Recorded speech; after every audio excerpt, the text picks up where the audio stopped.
Pétur, sigur í Acid Glacier-mótinu, 112.81. Þú komst eiginlega bara með fullmanna liði í mótið og þið spiluðu bara mjög vel í gegnum allt mótið. Já, það vantar enda kannan hjá okkur en já, þetta eru bara, við erum að fá framlag frá öllum, ungustrákunum og gömlumönnum. Já, mikil orka, stálu mörgum boltum inn í kvöld. Já, ég meina við vorum svo kannski ekki góðir í vörn í fyrra, þannig að við þurftum kannski aðeins að bæta okkur á þeim megin á vellinum. Þannig að það var gríðarlegt sigur til að bæta sig þar, þannig að við erum að reyna að vinna svolítið í því. Hvernig með þessi Kani sem að koma, hvað stöðu hann að spila? Hann nú tekt starf hann var í Haukum í fyrra í fyrstdeildinni og hefur spilað með Breiðablik áður í fyrstdeildinni, þannig að hann bara svona bakvörður einn í viðbót.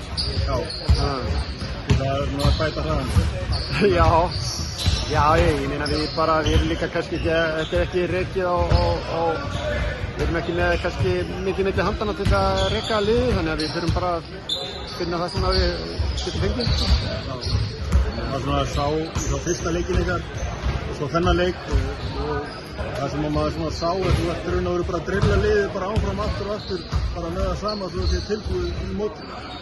Í móti, ég minna þetta er náttúrulega bara eiginlega það sama og við vorum að gera í fyrra og bara framhalda af því, þannig að menn eru bara kannski orðið meira kannski þekkja sín hlutverk og hvað þeir eiga að gera og hvað er hægt að spila að þeim í leiknum.